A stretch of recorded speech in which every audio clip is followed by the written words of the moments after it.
Predstavniki svetovnih verstev so v Vatikanu podpisali skupno izjavo za odpravo modernega suženjstva. Med podpisniki je tudi papež Frančišek, ob njem pa še 11 predstavnikov drugih verskih skupnosti, anglikanske, pravoslavne, judovstva, islama, budizma in hinduizma. Podpisniki izjavljajo, da se različne oblike modernega suženjstva, kot so trgovine z ljudmi, prisilno delo, prostitucija, trgovina s človeškimi organi, morajo obravnavati kot zločin proti človeštvu in kot take jih mora prepoznati vsak človek in vsak narod.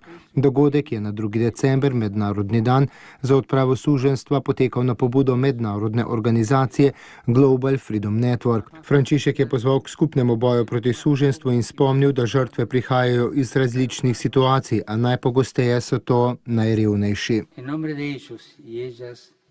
V njihovem imenu pozivamo k delovanju naše skupnosti, je izpostavil papež, da brez izjeme in v celoti zavrnejo vse oblike sistematičnega odvzemanja individualne svobode, katerega cilj je osebno in trgovinsko izkoriščanje. Sveti oče je zatrdil, da kljub zoperstavljanju temu pojavu moderno suženjstvo še naprej ostaja strašno gorje, prisotno pa v vsem svetu.